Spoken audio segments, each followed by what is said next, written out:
Scott's knots are, it's obvious to use them in a chain, like this 14 gauge chain. Nice, massive, easy moving, smooth sterling silver chain. And from that big all the way down to 26 gauge, exact same knot. Doesn't look like it, but over and over again, just the same technique to make these little knots that I like so much. They're each one's the same as these big ones. The chains just move nicely. They feel real good. They tangle up like a chain, but they come out. It's just a nice chain. I love it. In addition to chain, well, different kinds of chain. We can vary the number of wraps in each one.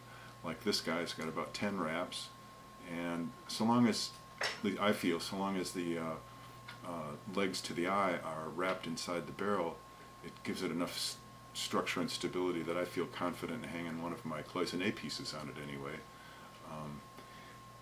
Also, we can add another twist. This one we've got three little links or 3 knots between in 3 rows between little drilled out sterling silver pieces. Gives it a nice look. I think that's a pleasant piece.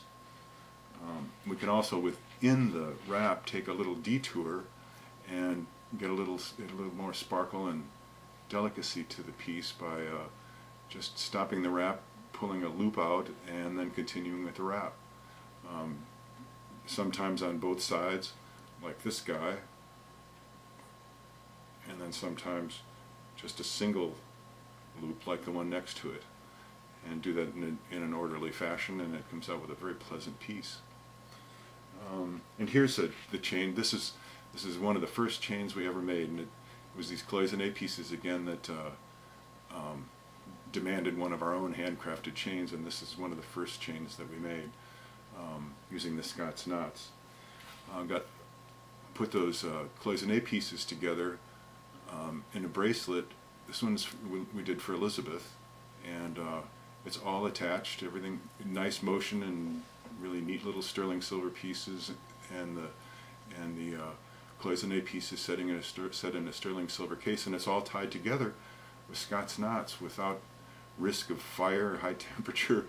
You know, I don't trust myself with a torch sometimes, so this is really a nice cold assemble, and I can do it in the evenings without having to be in the shop. And made one for myself too, and it's a fun thing what you think you could do with just a pair of pliers, a couple of pairs of pliers, and a good nippers to make bring a piece to life.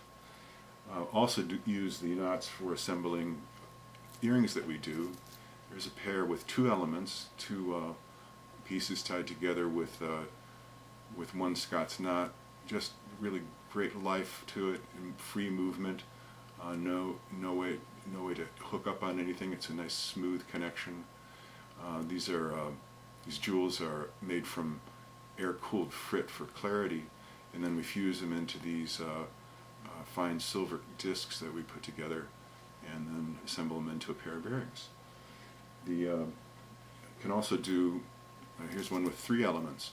We have a little diamond shape at the bottom, and then a etched piece in the middle of sterling silver. The whole thing is sterling silver, and then a little slightly domed disc at the top for a bit of a different look than those radical domes that I use most of the time.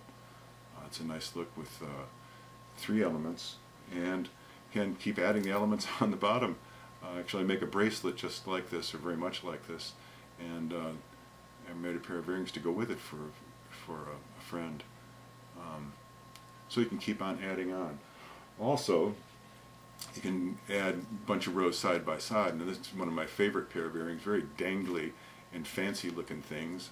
We have 7 rows of chains coming down, and then a row of small diamonds on 4 of the chains, and then larger diamonds down 1 and 2 rows. So a nice look, and just moves so nice and freely, but still all comes back to straightforward orientation. Those are some of the things I do with Scott's knots. I hope you have as much fun with them as I do. How's that?